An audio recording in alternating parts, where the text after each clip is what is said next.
মগজগুলো টাস টাস করে ফেটে যাবে। জাহান্নামের আগুনের গরম, জমিনটা তামা হয়ে যাবে। নবীরা পর্যন্ত নাফসি নাফসি বলে কান্না করবেন, উম্মতেরা পাগলের মতো দৌড়াবেন। আল্লাহ পাক কহরিয়াতের আওয়াজ দিবেন, মারাত্মক আওয়াজ, রাগান্বিত আওয়াজ। লিমানিল মুলকুল ইয়াউম লিল্লাহিল ওয়াহিদিল কাহ্হার। আল্লাহ পাক যখন কুদরতি আওয়াজটা রাগান্বিত হালাতে দিবেন, আজকের দিনের রাজত্ব কার বলিয়া হাসরের ময়দানটা থরথর থরথর করে কেঁপে উঠবে। নবীরা পর্যন্ত গুনাহ নাই কিন্তু কান্না শুরু করবেন। মুসা নবী কাঁদবেন, আল্লাহ আমার উপায় কি হবে? ঈসা নবী কান্না করবেন, আমার কি উপায় হবে? ইব্রাহিম নবী কান্না করবেন, আমার উপায় কি হবে? আদম নবী কান্না করবেন, আমার কি উপায় হবে? নূহ নবী কান্না করবেন, আমার কি উপায় হবে? আল্লাহর নবী আম্মা জান আয়েশাকে বলেন, ও আয়েশা, কিয়ামতের দিন উম্মতেরা পাগলের মতো দৌড়ায়, কোন নবী তাদের একটু সান্ত্বনাও দেয় না। এই উম্মতরা ঘুরতে ঘুরতে ঘুরতে ঘুরতে আমার কাছে দৌড়াইবে। আম্মা জান আয়েশা বলে, নবী আপনাকে কোথায় তারা পাবে? নবী বলেন, আমি আমার মাওলার সামনে মাকামে মাহমুদে সেজদায় পড়ে কাঁদবো। সমস্ত নবীরা নিজেদের জন্য কান্না করবেন। আদম নবী বলবেন, আল্লাহ আমাকে বাঁচাও। মুসা নবী নিজের চিন্তায় কাঁদবেন, ঈসা নবী নিজের চিন্তায় কান্না করবেন। আমি মুহাম্মদ আল্লাহর দরবারে কান্না করে একবারও বলবো না, আল্লাহ আমারে বাঁচাও। একবারও আমি বলবো না। আমি আল্লাহর কাছে কদমে পড়ে কাঁদবো আর বলবো, আল্লাহ আমার উম্মতের বাঁচাও, আমার উম্মতের বাঁচাও। আমার একটা উম্মত যেন জাহান্নামে না যায়। ওই জাহান্নামে যদি ধরিয়া ফেলায় আমার উম্মত, আমি জান্নাতে যাব না। যেই উম্মতের জন্য আমি মুহাম্মদ দান দান শহীদ পর্যন্ত করে ফেললাম, যেই উম্মতের জন্য আমি ঘুমাইতে পারি নাই, যেই উম্মতের জন্য পেটে পাথর বেঁধেছি, ওই উম্মতের জন্য নবী কান্না করবেন। আল্লাহ বলবেন, নবী আপনি কাঁদবেন না, মাথা উঁচু করে আপনার উম্মত গুলো বাছাই করে করে জান্নাতের দিকে নিয়ে আগাইতে থাকেন। আমি আমার উম্মত গুলো ধরে ধরে জান্নাতের দিকে নিয়ে যাব। আম্মা জান আয়েশা রাদিয়াল্লাহু আনহা বলেন, নবী কোটি কোটি কোটি কোটি হাজার কোটি মানুষের ভিতর আপনার উম্মত চিনবেন কি করে? মুসা নবীর উম্মতেরাও থাকবে, ঈসা নবীর উম্মতেরাও থাকবে, আদম নবীর উম্মতেরাও থাকবে। আমার নবী বলেন, ও আয়েশা, আমার উম্মত যারা খাঁটি উম্মত, 5 বেলা ওযু বানাইয়া নামাজ আদায় করেছে, কিয়ামতের দিন নামাজের ওযুর অংশগুলো নূরের আলোতে ঝলমল করা শুরু করবে। আমি নবী দেখে দেখে তাদের জান্নাতের পথে নিয়ে যাব। ও নবীর আশিকের দল, ও বেনামাজির দল, ওই দিন যদি আমার নবীর বাসায় বাদ পড়িয়া যাও, নবী যদি তোমাকে বলে তুমি আমার উম্মত না, নামাজ পড়ো নাই, ওই দিন কিন্তু বিপরীত লাইনে তোমার হাতে হ্যান্ডকাপ লাগিয়া যাবে। আল্লাহ অর্ডার করবে, ফেরেশতা এই গুনাহগার বেনামাজির হাতে জাহান্নামের হ্যান্ডকাপ লাগাও, জাহান্নামের দিকে টেনে টেনে নিয়ে যাও। জাহান্নামের আগুন শরীরে লাগবে, কলিজা পর্যন্ত ভুনা হয়ে যাবে। ও যুবক, স্কুলে পড়ো, কলেজে পড়ো, চাকরি করো, ব্যবসা করো, কোনো বাধা নাই। আল্লাহকে পাওয়ার জন্য আলেম হওয়া শর্ত না, মাদ্রাসায় পড়া শর্ত না। অন্তরকে গুনাহমুক্ত করে দাও, মা বাবার দোয়া নিয়ে চলো, উলামায়ে কেরামের পরামর্শ নিয়ে নবীর তরিকা সুন্নত অনুযায়ী চলো। জীবনে জবান দিয়া কাউকে কষ্ট দিও না, মা বাবারে কষ্ট দিও না, তোমার ব্যবহার দিয়া মুরব্বী উলামায়ে কেরামের কষ্ট দিও না। নবীর তরিকা মানিয়া চলো। তোমার মতো কত যুবক জীবনে মাদ্রাসায় পড়ে নাই, স্কুল কলেজে জেনারেল লাইনে থাকিয়া রাস্তায় গাড়ি চালায়, নামাজ পড়ে, তুমি কেন পারবা না রে বাবা? তোমার মতো যুবক তাকায় দেখো, দোকানদারি করে, ব্যবসা করে, চাকরি করে, নামাজ ছাড়ে না, তুমি কেন পারবা না? ও বাবারা, বুড়ারা, আপনাদের মতো কত বুড়া মুরব্বীরা মসজিদে গিয়া 5 বেলার নামাজ পড়ে, আপনারা কেন পারবেন না? অর্জন করাটা মধুর মতো মজা, কিন্তু এলেম অনুযায়ী আমল কইরা আল্লাহ পাওয়া চুলের মতো বড় কঠিন। এত সুন্দর মজলিসটা কেমন মনে করেন? দেখছেননি নবীজি মজা করতেছেন। নবীজি কি করতেছেন? মজা করতেছেন।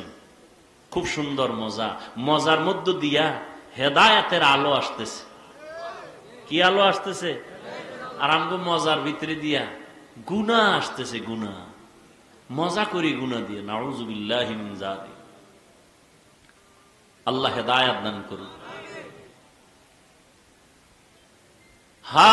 হযরত আলী আছে না নাই? নবী যদি অনুমতি দেন আমি একটা করি। হযরত আলী ডাক দিয়ে এখন, ইয়া রাসূলুল্লাহ, দিন কায়েম, দুনিয়াতে দিন কায়েমের জিহাদে যাওয়া পেয়ালার মতো চমৎকার, ওই রাস্তায় শাহাদাতের পেয়ালা পান করা মধুর মতো মিষ্টি, কিন্তু আল্লাহর মোহাব্বত নিয়ে যুদ্ধের ময়দানে জীবনকে বিসর্জন দেওয়া চুলের মতো বড় কঠিন। ফাতেমা কা আব্বা এত সুন্দর মজলিসে মতামত নিতেছেন, আমার একটা নিবেন না? নবী বলেন, মা তুমি বলো, তোমারটাই তো নিতে আসছি, বলো। ফাতেমা রাদিয়াল্লাহু আনহা বলেন, ওরে আব্বা জান, রহমতের নবী আমার, আমি তো নারী হিসাবে নারীদের বিষয়টাই টানি। বলে কি? কয় নারীদের পর্দা করা পেয়ালার মতো চমৎকার, পর্দা রক্ষা করিয়া চলা, চেহারাটা পেয়ালার মতো চমৎকার, আর পর্দা জীবনে কায়েম করা, এটা হলো মধুর মতো মিষ্টি। কারণ যেই মেয়েটা হাত কাউকে দেখায় না, চেহারাটা কাউকে দেখায় না, ওর একটা ভেতরে পাওয়ার থাকে আলাদা, সতীত্ব নষ্ট করে না, এর পাওয়ার আলাদা। ফাতেমা বলেন, ইয়া রাসূলুল্লাহ, কিন্তু বেগানার নজর থেকে নিজেকে বাঁচাইয়া রাখা চুলের মতো কঠিন। বাদ আছে কে? কথা হয় না। নবী কয়, আমি একটা কইতাম না? নবী সবাই কয়, আপনি একটা তো কইবেন ইয়া রাসূলুল্লাহ। এর মধ্যে জিবরাইল হাজির। জিবরাইল এত সুন্দর মজলিস চলতেছে, আমি কি কমু না? আমি কি বলবো নবী রাসূল? হ্যাঁ বলেন। জিবরাইল ডাক দিয়া বলেন, ইয়া রাসূলুল্লাহ, আমি বলতে চাই, আল্লাহ রাস্তায় চলবে, দ্বীনের উপরে চলাটা, দ্বীনের আলো নিয়ে চলাটা পেয়ালার মতো সুন্দর, এর উপরে আমল করাটা মধুর মতো মজা, আল্লাহর সন্তুষ্টি অর্জন করা হলো চুলের মতো কঠিন। জিবরাইল কয়, আমনেগো মজলিস দেখা আল্লাহও কিছু কইতে চাইছেন, আল্লাহও বলতে চান। আল্লাহ, নবী বলেন, আল্লাহ বলার আগে আমারটা বইল লই। নবী বলেন, আমি আল্লাহর মারিফত অর্জন করা পেয়ালার মতো চমৎকার, চমকদার, আর মারিফতের মজা অন্তরে জমা করার নাম মধুর মতো মিষ্টি। আল্লাহর পরিচয় লাভের নাম মারিফত। মারিফতটা পেয়ালার মতো চমৎকার, আর আল্লাহর পরিচয় অন্তরে ধারণ করা হলো মধুর মতো মিষ্টি। কারণ যার মধ্যে আল্লাহর পরিচয় একবার আসবে, সে হবে আল্লাহর আশিক। ও যুবক, তুমিও মুসলমান, আমিও মুসলমান, তোমার আল্লাহ আমার আল্লাহ এক, তোমার নবী আমার নবী এক, তোমার ধর্ম আমার ধর্ম এক, তোমার কাবা আমার কাবা এক, তোমার কালেমা আমার কালেমা এক। ও নবীর আশিক, তুমি যে আল্লাহর গোলাম, আমিও সে আল্লাহর গোলাম। তুমিও যে নবীর উম্মত, আমিও সে নবীর উম্মত। তুমি যে কালেমা পড়েছো, আমিও সেই কালেমা পড়েছি। তোমার যে কাবা, আমারও সেই কাবা। তোমার যে ধর্ম, আমারই সে একই ধর্ম। অথচ তোমাকে পায়ে ধরে ধরে ধরে ধরে বয়ান করার পরেও তুমি দাড়ি রাখতে চাও না। আমি দাড়ি কাটতে লজ্জা পাই, তুমি দাড়ি রাখতে লজ্জা পাও। তুমি কেমন মুসলমান? আমি টুপি মাথায় না দিলে লজ্জা লাগে, তুমি মাথায় টুপি দিতে লজ্জা লাগে। তুমি কেমন মুসলমান? আমি আল্লাহর ঘর মসজিদে না ঢুকলে লজ্জা লাগে, তোমার মসজিদে ঢুকতে লজ্জা লাগে। তুমি কেমন মুসলমান? আজকে তো হিন্দুদের যদি এত কষ্ট করে বয়ান করতাম অনেক লাভ হতো। 6 মাসও লাগতো না, আমার দেশের হিন্দু বৌদ্ধ দল মদিনার আশেক হয়ে যেত ইনশাআল্লাহ। কিন্তু 12 মাস কুত্তার মতো দৌড়াই। সব আলেম ওলামারা না খাওন আছে, না ঘুম আছে, না সুস্থতা আছে। এত পেরেশানি করে পাও ধরে ধরে ধরে ধরে বয়ান করি। একবারও কিন্তু বলি নাই আমি 5 কল্লি টুপি মাথায় দিয়েছি, তোমরাও দাও, না হয় জাহান্নামে যাবা। একবারও বলি নাই। অন্য টুপিওয়ালারে গালিও দেই নাই। আমি কওমি মাদ্রাসার সন্তান, কোনদিন আলিয়ার বিরুদ্ধে বলি নাই, স্কুল কলেজের বিরুদ্ধে বলি নাই। আমি তাবলিগের লাইনের সন্তান, যারা তাবলিগ করে না এদের একটা গালিও দেই নাই। আমি নাবির নিচে হাত বেঁধে নামাজ পড়ি, যারা বুকে হাত বেঁধে নামাজ পড়ে গালি দেই নাই, হিংসা করি নাই। আমরা 20 রাকাত তারাবি পড়নেওয়ালা মুসলমান, 8 রাকাত ওয়ালাদের গালি দেই নাই, হিংসা করি নাই। তুমি আমার 20 রাকাত নিয়ে কেন এত অ্যালার্জি? তুমি আমার কওমি নিয়ে কেন অ্যালার্জি? তুমি আমার টুপি নিয়ে কেন এত তোমার অন্তরে ব্যথা? আমি তোমার আলহামদুর পরে আস্তে আমিন বলি, তুমি জোরে জোরে আমিন বলো। কোনদিন তর্কে যাই না, গালিও দেই না, হিংসা করি না। তুমি আমার আস্তে আমিন নিয়ে অন্তরে কেন এত ব্যথা নিয়ে চলো?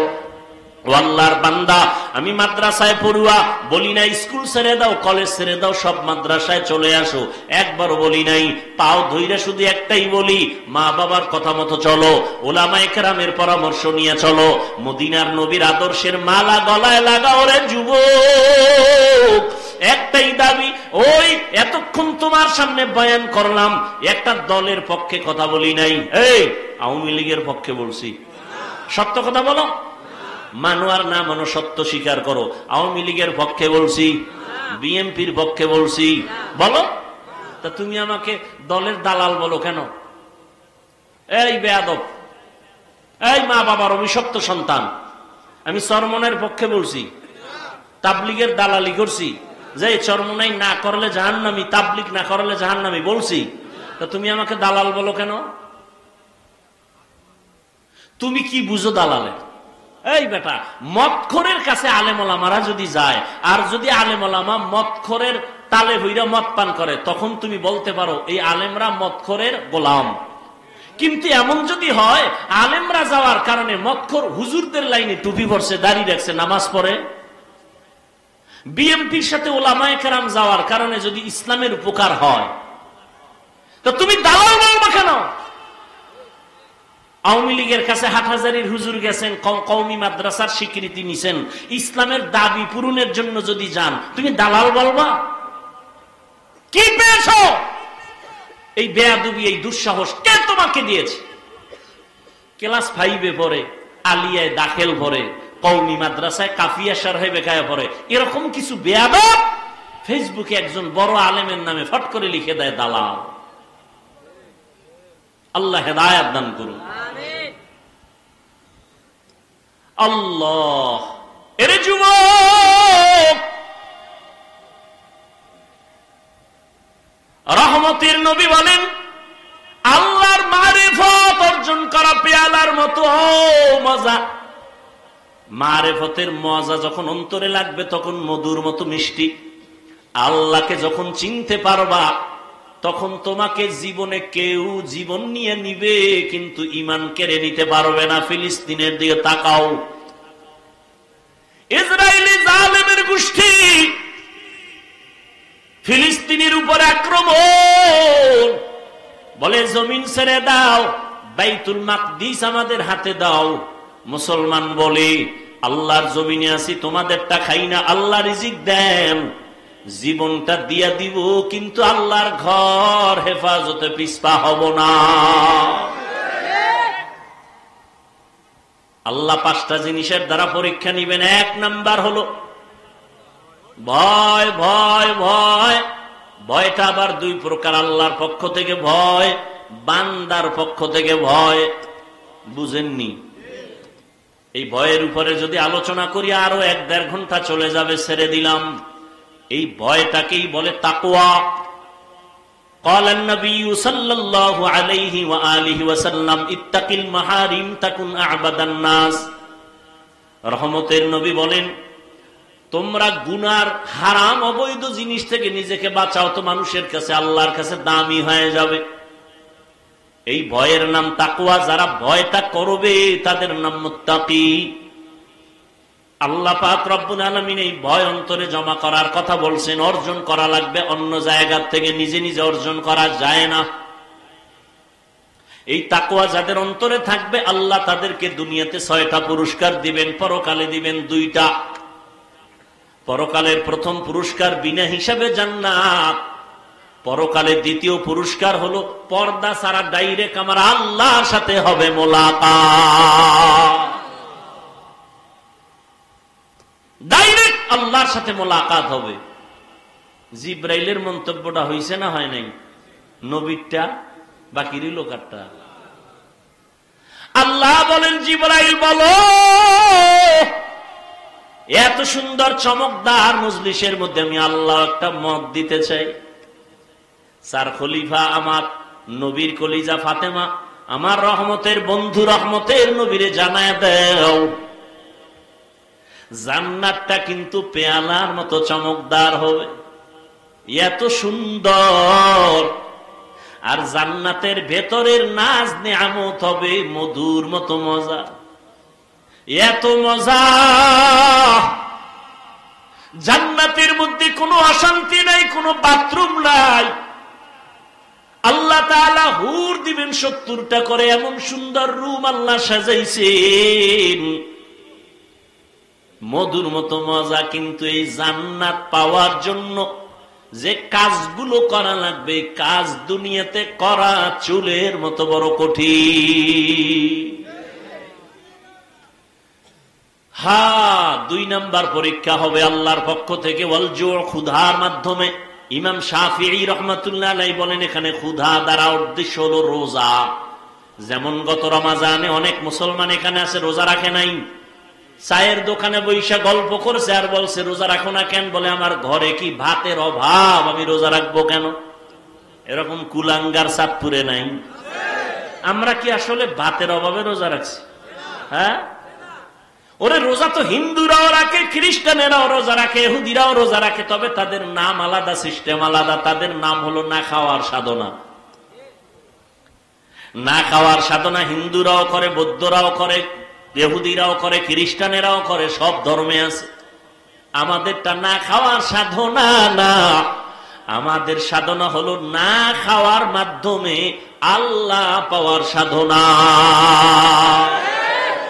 ইয়া আইয়ুহাল্লাযীনা আমানু, ও মুমিন, কুতিবা আলাইকুমুস সিয়াম কামা কুতিবা আলাল্লাযীনা মিন ক্বাবলিকুম লাআল্লাকুম তাত্তাকুন। ক্ষুধার মাধ্যমে আল্লাহ পরীক্ষা নিবেন। ওরে শুধু কি সওয়াবের কথা? ওরে শুনো না, এই মোবাইল যারা চালাও, আজকে বাসায় গিয়ে গুগলে সার্চ দিও, গুগলে সার্চ দিও রোজার দ্বারা শরীরের ফায়দা কি। সমস্ত চিকিৎসা বিজ্ঞানীরা একমত, শরীর কন্ট্রোলিং পাওয়ার যা আছে, আল্লাহর কুদরতি কিছু পাওয়ার, এর মধ্যে একটা পাওয়ার শরীরের ব্যালেন্স ঠিক রাখার জন্য আল্লাহর পক্ষ থেকে অপরিহার্য একটা আইন হলো রোজা। শরীর সুস্থ থাকার একটা অপরিহার্য আইন, একটা নিয়ম, একটা ঔষধ রোজা। কপাল পরারা রোজারে বানাইছে রোগের কারণ, রোজা রাখলে গ্যাস বাড়ে, রোগ বাড়ে, অথচ আল্লাহ পাক এই রোজা দিছেন রোগের ঔষধ, আর হে ঔষধের বানাইছে রোগ। কত বড় নিমক হারাম। আর রসুল শুধু কি রমাজান আরাফার রোজা রাখছেন, আশুরার রোজা রাখছেন, আসতেছে মুহররমের রোজা, আশুরার রোজা। রহমতের নবী সোমবার বৃহস্পতিবার সপ্তাহে রোজা রাখতেন। আমি অহংকারীর জন্য বলি না, একটু বুঝাবার জন্য বলি। আল্লাহর বহু বান্দারা রোজা রাখে সোমবার বৃহস্পতিবার, আলহামদুলিল্লাহ আমিও চেষ্টা করি রাখার জন্য, এত সফর করি, এত কষ্ট করিও যদি আমি রোজা রাখতে পারি, বাবা তুমি কেন পারো না? ফরজ রোজা রমজানে রাখবা, শরীরটা সুস্থ থাকবে। এক হিন্দু ডাক্তার রমজান মাসে একটা লেখা দিছে, বিশাল লেখা, রোজায় শরীরের কি কি ফায়দা ডাক্তারি মতে। আর সে রোজা রাখে না, রোজা রাখলে রোগ বেড়ে যাবে, নাউযুবিল্লাহ। ক্ষুধার মাধ্যমে পরীক্ষা, এ বিষয়ে আর কদি আগাইলাম না। 3 নাম্বার পরীক্ষা হবে মালের কোরবানি। ইমাম শাফিঈ রাহমাতুল্লাহ আলাইহি বলেন, এখানে মালের কোরবানি দ্বারা উদ্দেশ্য হলো যাকাত। ধনীরা যাকাত আদায় করো, যাকাত দাও। যাকাত দেওয়া এক জিনিস, যাকাত আদায় করে দেওয়া আর এক জিনিস। সারা বাংলাদেশে ঘুরি, ফাঁকে ফাঁকে সাইনবোর্ডে লেখা দেখি দারিদ্র বিমোচন করো, দারিদ্র বিমোচন করো। জমিনে দারিদ্র বিমোচনের আল্লাহর পক্ষ থেকে একটা মহা অর্থনৈতিক আল্লাহ সিস্টেম দিয়েছেন, যাকাত দিবে ধনীরা। আমি তো আল্লাহর কসম করে বলি, আল্লাহর আইনে ধনীরা যদি পাই পাই করে হিসাব করে গরিবের যাকাত দেয়, এ জমিনে দারিদ্র বিমোচন হয়ে যাবে। সঠিকভাবে যাকাত দেওয়া হয় না, এ বিষয়ে রমজানে অনেক বয়ান করেছি। যাকাত গরিবেরা কয়তো আমাকে কোনো টেনশন নাই, আমাকে মালও নাই, পরীক্ষাও নাই। না, তোমাকে আর একটা পরীক্ষা, জানের কোরবানি। ধনীরা দিবে মালের কোরবানি মাদ্রাসা করার জন্য। আমার ভাইরা কেউ 1 লাখ, কেউ 2 লাখ, কেউ 50,000 ধনী মানুষ দিয়া দিলেন। কিন্তু এখন ঘর উঠানো লাগবে, মাটি কাটা লাগবে, ইট দিয়া গাঁথনি দেওয়া লাগবে। এটা ধনী পারবে না, কয় গরিব তোমরাই খাটনি দাও, জানের কোরবানি দাও। মালের কোরবানি দিলাম আমরা, জানের কোরবানি দাও তোমরা। আল্লাহ সমাজটাকে ব্যালেন্স করে দিয়েছেন। জানের কোরবানি, ইসমাইল নবী জানের কোরবানি দিতে বাবার ছুরির নিচে শুয়ে পড়ছেন।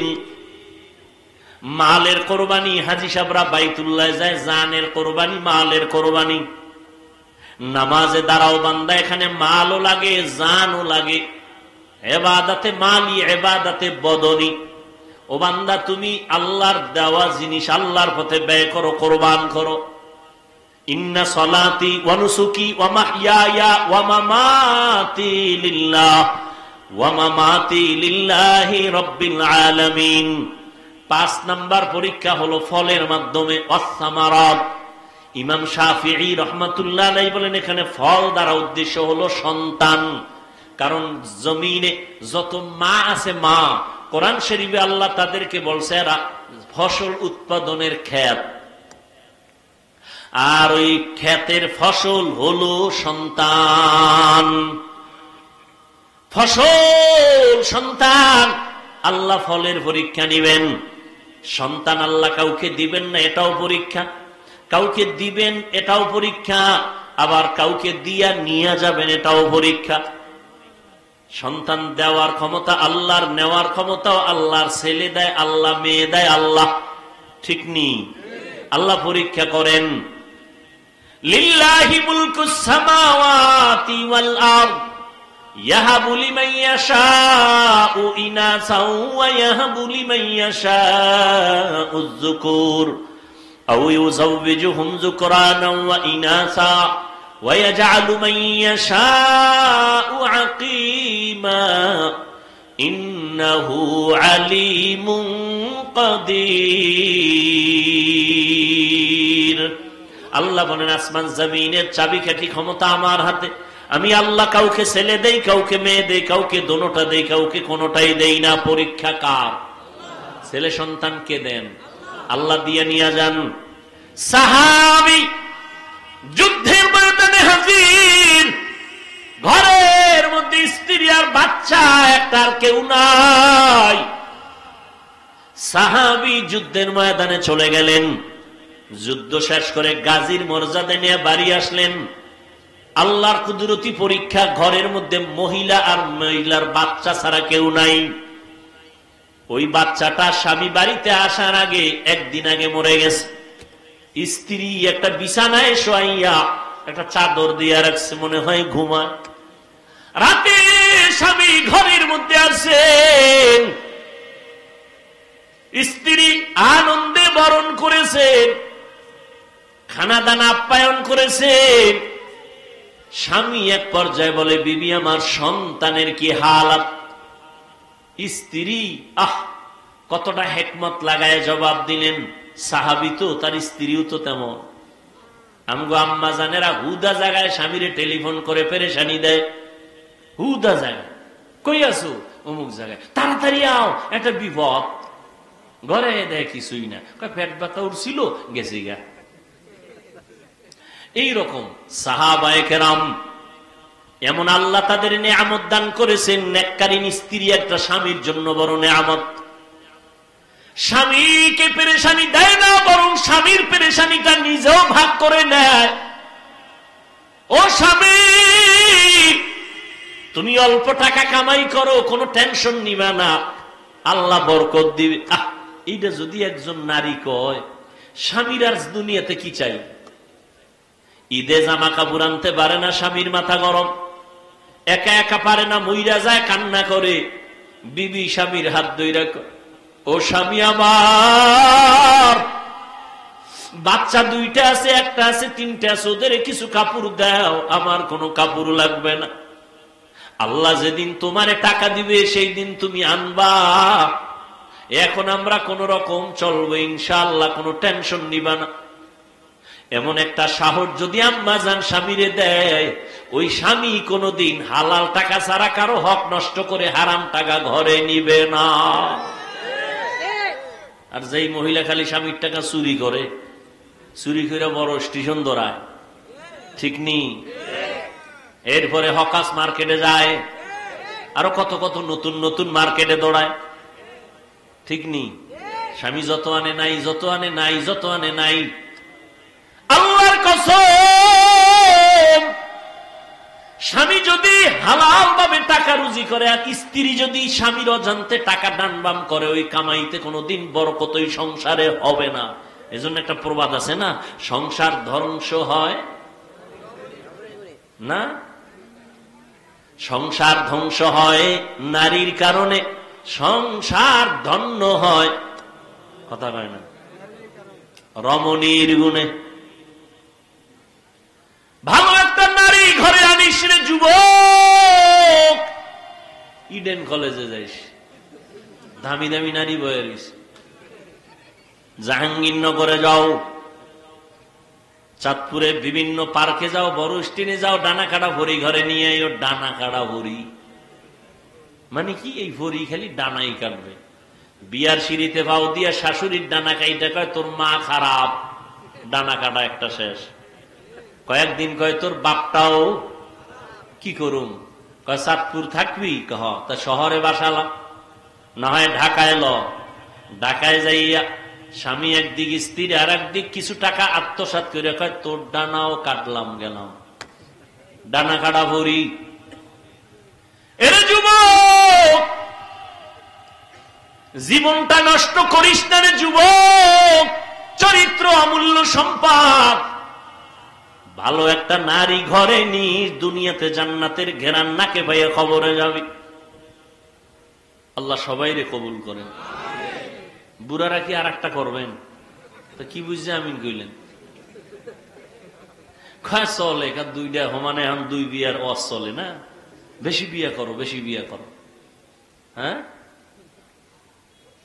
দুই বিয়া কইরা শান্তিতে আছে 1 কোটি মানুষের মধ্যে একজন পাবেন কিনা সন্দেহ। বড় বউয়ের মন খুশি কইরা কবরে যাওয়া বড় বড় বড় বড় হাজার বড় থেকে কঠিন। একজনে 4 বিয়া করছে, কয় বিয়া? তো একজনে জিগায়, ভাই আপনি 4 বউর হক আদায় করেন? কহ কেমনে? কয়, ছোট বউর লগে থাকি আর 3 বউর লগে মোবাইলে সারি, হক আদায় করে। 4 বিয়ার ওয়াজ চলে, কিন্তু আল্লাহ যে একটা রেড সিগন্যাল দিয়ে রাখছে, আয়াতটার মধ্যে খবর নাই। ওয়া ইন খিফতুম, আছে না নাই? যদি তুমি স্ত্রীদের মধ্যে ইনসাফ বজায় না রাখতে পারো, খবরদার ফাওয়াহেদা একটা নিয়ে থাকো। না হয় স্ত্রী তোমার জাহান্নামে যাওয়ার কারণ হয়ে যাবে। আল্লাহ মাফ করুন। সব ধ্বংসের পেছনে মোবাইল। হ্যাঁ যুবকেরা, চরিত্র সুন্দর করো, ডাক্তার হও, আদর্শবান হও, ইঞ্জিনিয়ার হও, আদর্শবান হও। জীবনে সম্মান দেখবা কাকে বলে? দুনিয়ার মানুষ তোমার পায়ের নিচে গুরু গুরু গুরু করবে। সম্মান, চরিত্র লাগবে, চরিত্র। আর লাগবে শারীরিক সুস্থতা। চরিত্র ঠিক রাখতে হলে রাতের ঘুম, মোবাইল থেকে দূরে থাকো। সুস্থ থাকার জন্য অপরিহার্য কর্তব্য রাতের ঘুম। দোনোটাই নষ্ট করছে এই রাতের ঘুমও নাই, চরিত্রও ঠিক নেই। কার কারণে? মোবাইলের কারণে। রাতের ঘুম নাই তো শরীর নষ্ট। দেখো না, কার্টুন দেখতে দেখতে যুবক নিজেই কার্টুন হয়ে গেছে। চেহারার মধ্যে কোনো উজ্জ্বলতা নেই, তাকাইলে মায়া লাগে না। মাত্র 25, 26, 27 বছর বয়স যুবকের চেহারা ভাল্লুকের মতো, চুলগুলো উল্লুকের মতো। কবিরা গুনাহ করে সারা রাত। আর এখন নতুন মরণের আর এক ফাঁদের নাম বাইক। কি বাইক? ওখানে বইলেই শরীর খালি আগুন লাগে, আগুন গরম হয়। আর পেছনে যদি বিপরীত পার্স থাকে তো আরো আগুন। আল্লাহ হেদায়েত দান করুন। আবার ঢুকেও যায় ট্রাকের তলে নেই, একসাথে 2 জন, 11 জন। আহা, আল্লাহ হেদায়েত দান করুন। এরে যুবক, ভালো করে বুঝো, আল্লাহর মোহাব্বত নিয়া জীবনটারে সুন্দর করে আগাও। সাহাবী যখন বলে আমার সন্তান কই, মরে গেছে, কয় না, কয় আমার সন্তান ঘুমায়। আসলে তো মরে গেছে। যদি এখন বলি স্বামীর মনটা খারাপ হবে, যুদ্ধ পরিচালনা করে আনছে, স্ত্রী সান্ত্বনা দিছে, ঘুমায় তো বাবাও নিশ্চিন্তায় ঘুমায় গেছে। ফজরের আযান হয়ে গেল, দুজন উঠে ফজরের নামাজ আদায় করে। এবার স্ত্রী স্বামী ডাক দিয়া কয়, স্বামী আমার মনটা খুশি নি। বলে খুশি। কয় একটা কথা বলবো, শুনবেন নি? কয় শুনবো। মনে কষ্ট নিবেন না তো? কয় না। শুনেন, আপনারা খেয়াল করেননি, আমি 2 মিনিটে মোনাজাত দেব একটু। আর যারা গুনা টুনা নাই, মোনাজাতেরও কি নেই, দরকার নেই। স্ত্রী ডাক দিয়া বলে, স্বামী আমার, কেউ যদি আপনার কাছে কোনো জিনিস আমানত রাখে, রাখবেন নি? কয় রাখবো। সময় মতো চাইলে দিবেন নি? কয় দিব। ও পর্দার আড়ালের আম্মা জান, বোনেরা, আপনাদের মতো কত মা, কত বোনেরা মোবাইলে সময় নষ্ট করে না, স্বামীর মাল নষ্ট করে না। 5 ওয়াক্ত নামাজ পড়ে, স্বামীর মাল হেফাজত করে, নামাজ পড়ে কান্না করে, সন্তানগুলোকে আদর্শওয়ালা বানানোর জন্য চেষ্টা করে। ও বাবারা, যুবকরা, তওবা করে নাও। জীবনে তো কম নামাজ ছাড়ো নাই, বেপরদায় কম চলো নাই, মনের চাহিদা পূরণে গুনাহ কম করো নাই। আজকে থেকে আল্লাহকে মনে মনে ডাকো আর বলো, হে মালিক, জীবনে তো বহু অন্যায় করেছি, আমার অন্যায়ের খবর মা বাবা আত্মীয় স্বজন কেউ জানে না। আজকে থেকে তওবা করে নিলাম, মরিয়া গেলে যাব, হায়াতের মালিক তুমি, ইজ্জতের মালিক তুমি। আর নামাজ ছাড়বো না, দাড়ি কাটবো না, বেপরদায় চলবো না, মা বাবারে কষ্ট দিব না, নবীজির তরিকা সুন্নত মানিয়ানো, ওলামায়ে কেরামের পরামর্শ নিয়ে চলবো। তওবা করার যদি অন্তর তৈরি হয়, মুনাফিকি না থাকে, তওবার খাঁটি নিয়ত যদি থাকে, 2 হাত আমার আল্লাহকে দেখায় দাও। আয় আল্লাহ, হাতগুলো কবুল করে নেন, তওবা কবুল করে নেন। আয় আল্লাহ, আমাদের তওবার উপরে মজবুত হইয়া চলার তৌফিক দান করেন, আমিন। আলহামদুলিল্লাহি রাব্বিল আলামিন, والصلاة والسلام على سيد الأنبياء والمرسلين وعلى آله وأصحابه أجمعين يا أرحم الراحمين يا أرحم الراحمين يا أرحم الراحمين رب ارحمهما كما ربياني صغيرا اللهم إنك عفو كريم تحب العفو فاعف عنا اللهم إنا نسألك رضاك والجنة ونعوذ بك من سخطك والنار اللهم إنا نعوذ بك من البرص والجنون والجذام وسيء الأسقام ربنا ظلمنا أنفسنا وإن لم تغفر لنا وترحمنا لنكونن من الخاسرين ও দয়ার মালিক কুদরতের নজর দিয়া তাকায় দেখেন